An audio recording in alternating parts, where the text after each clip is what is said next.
दोस्तों नमस्कार, मैं अशोक दुबे। आज हम अपने जनसंचार एवं पत्रकारिता विभाग से संबंधित जो आज हमारा टॉपिक है, जिस पर आज हम चर्चा करने वाले हैं, वो आज का हमारा टॉपिक है जनसंपर्क, पब्लिक रिलेशन। तो दोस्तों आज हम इस वीडियो में आपको बताएंगे जनसंपर्क होता क्या है, ये पीआर होता क्या है, इसका अर्थ क्या है, परिचय क्या है, माध्यम क्या है, इसके साधन क्या है, इसकी क्या परिभाषाएं हैं, उसके क्या उद्देश्य है, इन सारी बातों पर आज हम इस वीडियो में चर्चा करने वाले हैं। तो दोस्तों सबसे पहले जान लेते हैं ये पब्लिक रिलेशन होता क्या है, जनसंपर्क होता क्या है। तो दोस्तों सीधा सा अर्थ है जनसंपर्क। जनसंपर्क जो है वो दो शब्दों से मिलकर बना है, जन और संपर्क। यहाँ पर जन का अर्थ होता है जनता से और संपर्क का मतलब होता है उनसे संपर्क बनाना। मतलब जनसंपर्क का सीधा सा मतलब है कि जनता से संपर्क बनाना ही जनसंपर्क कहलाता है। यही पब्लिक रिलेशन है। पब्लिक का मतलब लोगों से, वही जो आपका रिलेशन मतलब संबंध बनाना, जनता से सीधा संबंध बनाना ही पब्लिक रिलेशन है। यह होता कहाँ है? यह कोई निजी कंपनी हो सकती है, कोई सरकारी कंपनी हो सकती है, कोई भी सर्विस रिलेशन का उपयोग करती है, उसके साधन का, उसके माध्यम का उपयोग करती है अपनी कंपनी की साख बनाने के लिए, उसकी मार्केटिंग करने के लिए जनसंपर्क का उपयोग किया जाता है। तो दोस्तों सबसे पहले हम जान लेते हैं जनसंपर्क का अर्थ क्या है। तो दोस्तों जनसंपर्क पब्लिक रिलेशन, इसी को पीआर बोला जाता है शॉर्ट में। तो यहाँ पर आप समझ रहे हैं जनसंपर्क दो शब्दों से मिला है। जन का यहाँ पर अर्थ है जनता और संपर्क का अर्थ है संबंध बनाना या संपर्क करना, लोगों से संपर्क में रहना या लोगों से संबंध स्थापित करना ही जनसंपर्क है। आगे बढ़ते हैं। पब्लिक रिलेशन का सीधा अर्थ है जनता से संपर्क रखना। जनसंपर्क एक ऐसी प्रक्रिया है जो एक उद्देश्य से व्यक्ति या वस्तु की छवि, महत्व और उसके विश्वास को समूह अथवा समाज में स्थापित करने में सहायक होता है। क्या होता है जनसंपर्क? किसी भी उद्देश्य से किसी व्यक्ति की छवि या किसी वस्तु की छवि या किसी कंपनी की छवि, उसके महत्व, उसके विश्वास को समूह अथवा समाज में स्थापित करने में सहायक होती है। यही आपका जनसंपर्क होता है। आगे बताया है कि जनसंचार के विभिन्न उपकरणों के माध्यम से समाज या समूह में जीवन में संबंध स्थापित करना ही जनसंपर्क का मूल उद्देश्य है। जनसंपर्क सीधी बात है, यहां से आप बिल्कुल भटकेंगे नहीं। जन का मतलब जनता और संपर्क संबंध बनाना। तो दोस्तों इसका परिचय जान लेते हैं। जनसंपर्क संचार और संप्रेषण का एक पहलू है। संचार और संप्रेषण का एक पहलू ही जनसंपर्क है, जिसमें किसी व्यक्ति या किसी संगठन या किसी क्षेत्र से संबंधित लोगों के बीच संपर्क स्थापित किया जाता है या संबंध स्थापित किया जाता है। यही आपका पब्लिक रिलेशन होता है। इस प्रकार यह सेवा लेने वालों तथा सेवा देने वालों के बीच सेतु का काम करता है। एक पुल का, एक बीच का माध्यम का कार्य करता है। जो किसी कंपनी से सेवा लेते हैं मतलब ग्राहक हो गए, और जो कंपनी है उनसे सेवा जो दे रही है और जो ग्राहक ले रहे हैं, दोनों के बीच की कड़ी होते हैं, उन दोनों के बीच सेतु का काम करता है, होता है जनसंपर्क। तो दोस्तों जनसंपर्क किसी भी संस्था या कंपनी या सरकार को अपनी साख, अपनी छवि बनाने के लिए जनसंपर्क एक आवश्यक अंग है। किसी भी कंपनी, संस्था या किसी भी सरकारों को अपनी साख बनाए रखने के लिए, अपनी छवि बनाए रखने के लिए या अपनी साख और छवि बनाने के लिए उनके लिए जनसंपर्क ही एक प्रमुख अंग है जो बहुत ही आवश्यक होता है। इसके बाद आगे बताया है कि सरकारों के अलावा निजी कंपनियां भी अपनी साख बनाने के लिए, अपनी छवि बनाने के लिए जनसंपर्क का प्रयोग करती हैं। जनसंपर्क को संक्षेप में अगर समझा जाए तो कहा जा सकता है यह एक ऐसा कार्य होता है जिसे जनता द्वारा सराहा जाता है, जिसे जनता द्वारा सराहा जाए। यही है जनसंपर्क। मतलब लोगों के बीच अगर सही से किसी कंपनी और जनता के बीच अच्छे संबंध बन रहे हैं, दोनों के बीच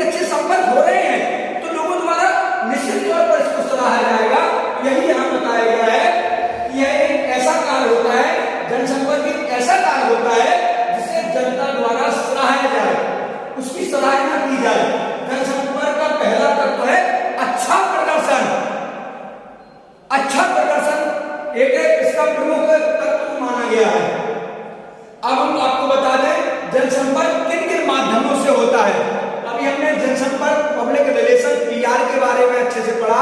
अब हम जानेंगे किन माध्यम से जनसंपर्क किस माध्यम से होता है। तो दोस्तों आपको बता दें जो जनसंपर्क होता है, पब्लिक रिलेशन होता है, ये 3 माध्यमों से होता है। सबसे पहला होता है आपका दृश्य माध्यम, दूसरा होता है श्रव्य माध्यम और तीसरा होता है दृश्य और श्रव्य माध्यम। तो दोस्तों जो पहला हमने आपको बताया कि दृश्यों के माध्यम से भी जनसंपर्क होता है, तो आप कहेंगे दृश्यों के माध्यम से जनसंपर्क कैसे होता है। तो दोस्तों आपको बता दें किसी चित्रों का प्रदर्शन जिसमें कोई वॉइस नहीं आती है, ध्वनि नहीं आती है, आवाज नहीं आती है, केवल आपको चित्र दिखाया जाता है, कोई प्रदर्शनी दिखाई जा रही जिसमें साउंड नहीं होता है।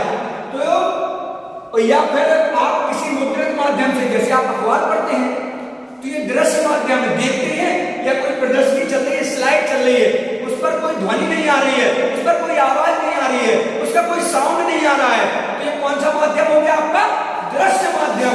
दूसरा आता है आपका श्रव्य माध्यम। स्टोरेज फुल हो गया। कितनी देर पहले चल तो रहा हूँ, चल रहा तो। तो दोस्तों मैं क्या आपको बता रहा था, जनसंपर्क माध्यम जो है वो 3 प्रकार से होते हैं, जिस प्रकार हमने आपको अभी बताया। पहला है आपका दृश्य माध्यम, दूसरा है श्रव्य माध्यम और तीसरा है आपका दृश्य और श्रव्य माध्यम। दृश्य माध्यम में आते हैं जैसे कोई चित्रकला के माध्यम से आपको जनसंपर्क आपसे बना रहा है, कोई प्रदर्शनी के माध्यम से आपसे संपर्क बना रहा है, जनता से संवाद कर रहा है। ऐसे संपर्क में कोई ध्वनि नहीं होती, कोई साउंड नहीं होता, कोई आवाज नहीं होती। जैसे आप प्रिंट मीडिया ले लो, आप पुस्तक के माध्यम से अगर कोई आपसे जनसंपर्क कर रहा है तो इसमें आपको केवल चित्र ही दिखाई देगी, इसमें कोई लिखावट मुद्रित प्रिंटिंग होगी, इसमें आपको कोई आवाज या ध्वनि या साउंड नहीं होगा। ये हो गया आपका दृश्य माध्यम। इसके बाद बात आती है श्रव्य माध्यम से कैसे जनसंपर्क होता है। तो दोस्तों आपको समझ लेना चाहिए कि श्रव्य माध्यम बहुत ही सरल माध्यम होता है। जैसा कि एग्जाम्पल के तौर पे आपको बता दें, रेडियो एक ऐसा सशक्त माध्यम है जिससे ध्वनि के माध्यम से, साउंडों के माध्यम से हम जनसंपर्क बना लेते। कोई भी कंपनी या सरकार या कोई संस्था लोगों से संवाद करना चाहती है तो वह श्रव्य माध्यम से संवाद रेडियो के माध्यम से करती है। इसके अलावा लाउड स्पीकर भी होते हैं। लाउड स्पीकर में केवल ध्वनि दिखाई देती है। आप देखते हैं अगर किसी संवाद बनाना है तो एक जगह बैठकर पूरे देश में लोगों तक रेडियो के माध्यम से अपनी बात, अपनी आवाज को बुलंद करना, अपनी आवाज लोगों तक पहुंचाना ही जनसंपर्क का श्रव्य माध्यम कहलाता है। दोस्तों इसके बाद तीसरा हमने आपको बताया था कि दृश्य और श्रव्य माध्यम। तो दोस्तों दृश्य श्रव्य माध्यम अब ऐसा माध्यम है ये जिसमें चित्र भी दिखाई देगी और ध्वनि भी आएगी। तो दृश्य श्रव्य माध्यम में सबसे सटीक आपका उदाहरण होता है फिल्म, सिनेमा। आप लोग थिएटर पर जाते हैं, मूवी देखते हैं, घरों में टेलीविजन पर टीवी देखते हैं, धारावाहिक उसमें चैनल देखते हैं, सीरियल देखते हैं, फिल्में देखते हैं, कार्टून में कुछ भी देख रहे हैं आप, उसमें आप विशेष रूप से देखते हैं कि आपको चित्र भी दिख रहे होते हैं, उसमें आपको आवाज भी आ रही होती है। इसी प्रकार लोगों के बीच पहुंचकर सिनेमा के जरिए, स्लाइडों के जरिए अपनी आवाज को जनता के बीच तक पहुंचाते हैं। ये आपका दृश्य श्रव्य माध्यम होता है। या किसी भी टीवी के माध्यम से आप तक अपनी बात पहुंचा रहे हैं, ये कौन सा माध्यम है? दृश्य श्रव्य माध्यम है। दोस्तों और इसके बाद जो एक मुख्य डेफिनेशन है, जो मुख्य परिभाषा है पब्लिक रिलेशन की, पीआर की, जनसंपर्क की, वो परिभाषा किसने दी है? Public society of America. Public society of America ने जनसंपर्क को परिभाषित करते हुए बताया कि जनसंपर्क प्रबंधन की नीतियों व उसकी गतिविधियों के द्वारा जाहिर होता है और इसके द्वारा आम जनता के मन मस्तिष्क में प्रबंधन की दृष्टि को बेहतर करता है। ये क्या है? परिभाषा जनसंपर्क की है। ये किसने दी? Public society of America. दोस्तों इसके बाद अब हम आपको और भी माध्यम जो 2-3 थे और उनके बारे में हम आपको बताएंगे कि जैसे जनसंपर्क के मुख्य माध्यम और कौन से हैं। इनके अलावा एक तो आपको हमने बताया दृश्य श्रव्य और तीसरा दृश्य श्रव्य। इसके बाद आते हैं अन्य माध्यम। इनमें बोलते हुए शब्द यानी भाषण के जरिए भी आप जनसंपर्क कर सकते हैं। अपनी कंपनी की, अपनी संस्थान की या कोई सरकार अपनी छवि को विशेष बनाने के लिए, लोगों से संबंध बनाने के लिए इनका प्रयोग करते हैं। तो भाषण के जरिए भी जनसंपर्क होता है।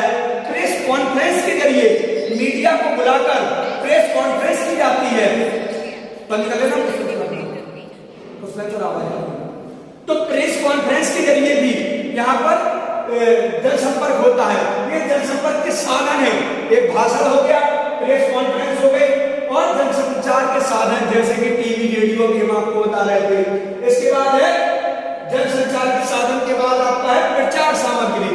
प्रचार सामग्री में दोस्तों क्या आता है आप लोग जानते हैं, जैसे पंपलेट, पोस्टर, बैनर इत्यादि, दीवारों पर लेखन, इनके माध्यम से भी जनता से संपर्क बनाया जाता है। कोई भी कंपनी हो, कोई भी संस्थान हो, कोई भी सरकार हो, ये अपनी जनता से संपर्क बनाने के लिए, अपनी छवि को बनाने के लिए, अपनी संस्था के प्रति विश्वास को बढ़ाने के लिए ये प्रयोग करते हैं, प्रचार सामग्री का प्रयोग करते हैं। इसके बाद दोस्तों बात आती है इसके उद्देश्य क्या है, क्या उद्देश्य है जनसंपर्क का। तो दोस्तों सबसे पहला उद्देश्य है सूचनात्मक। सूचनात्मक का यहाँ पर आता है लोगों के बीच सूचना देना, उनको सूचित करना। जनसंपर्क का प्रमुख उद्देश्य है लोगों को सूचित करना, किसी भी संस्था के बारे में, किसी कंपनी के बारे में सूचना देना सबसे पहले, तभी तो उसकी छवि जब बनेगी जब उसको उसके बारे में पता होगा। तो सबसे पहला है उसको सूचनात्मक, मतलब सूचना देना। इसके बाद प्रेरक, प्रेरक मतलब उसको समझाना, उसको प्रेरणा देना। इसके बाद तीसरा है आपका व्यवहारिक। व्यवहारिक होता है सबसे प्रमुख। अगर आपकी कंपनी का जो जनसंपर्क अधिकारी होगा, पब्लिक रिलेशन ऑफिसर होगा, किसी भी संस्थान में, हर कंपनी में पब्लिक रिलेशन ऑफिसर होता है, पीआरओ, जनसंपर्क अधिकारी। इसका कार्य होता है जनता के बीच में जाता है, उस कंपनी के बारे में बताता है, उसके उद्देश्य को बताता है। तो उसका व्यवहार में कुशलता होने बहुत आवश्यकता होती है। अगर पब्लिक रिलेशन ऑफिसर व्यवहारिक नहीं होगा तो वो जनता से संवाद स्थापित नहीं कर सकता है। तो व्यवहारिक का अर्थ आप समझ रहे हैं, किसी कंपनी का पीआरओ, पब्लिक रिलेशन ऑफिसर, जनसंपर्क अधिकारी जनता के बीच में जाता है, अपनी कंपनी की विशेषताओं को बताता है, उसकी छवि को बढ़ाने के लिए अनेक तरीकों, अनेक माध्यमों का प्रयोग करता है। टीवी के जरिए, साउंड के जरिए, रेडियो के जरिए, भाषण के जरिए, प्रदर्शनी के जरिए, चित्रकलाओं के जरिए, नाटक नौटंकी के जरिए लोगों को जागरूक करता है, उनको सूचित करता है, उनसे अच्छे संबंध बनाता है, संपर्क को बढ़ाता है। यही होता है। तो उसको व्यवहारिक होना भी जरूरी है। तो ये थे आपके उद्देश्य, सूचनात्मक, प्रेरक और व्यवहारिक। इसके बाद अन्य जो माध्यम है, अन्य माध्यम में आपने समझा भाषा भी बहुत जरूरी प्रमुख रूप से आते हैं। प्रेस, प्रकाशन, तो मतलब अखबारों में भी अपनी कंपनी के बारे में, अच्छी विशेषताओं के बारे में प्रकाशित करवाते हैं, उसको जनता तक पहुंचाते हैं। आकाशवाणी के जरिए, रेडियो के जरिए, फिल्म के जरिए, वीडियो चलाकर आप देखते हैं पीपीटी, प्रोजेक्टर प्रेजेंटेशन आजकल चल रही है, डिजिटल युग आ गया है। तो लोगों को प्रोजेक्टर के जरिए भी लोग जागरूक करते हैं, संबंध बनाते हैं। जो पब्लिक रिलेशन ऑफिसर होता है वो संपर्क स्थापित करता है। इलेक्ट्रॉनिक मीडिया के जरिए, इलेक्ट्रॉनिक मीडिया भी एक प्रमुख साधन बन गया है। कोई भी संस्थान को अपनी छवि बनाने के लिए, अपने संपर्क जनता से बनाने के लिए, जनसंपर्क करने के लिए इलेक्ट्रॉनिक मीडिया भी एक विशेष माध्यम बन चुका है, प्रदर्शनियों इत्यादि। तो दोस्तों आज हमने इस वीडियो में पढ़ा कि जनसंपर्क होता क्या है, व्हाट इज पब्लिक रिलेशन, ये इसी को हम पीआर कहते हैं। हमने इसके बारे में पढ़ा, इसका परिचय जाना, इसका अर्थ जाना, इसकी परिभाषा जानी, इसके माध्यम जाने, इसके उद्देश्य जाने और इसके बारे में विशेष रूप से जाना। तो दोस्तों इसके बाद इसी टॉपिक से जुड़ी अन्य जानकारी हम आपको अगली वीडियो में बताते हैं। तब तक के लिए नमस्कार, धन्यवाद।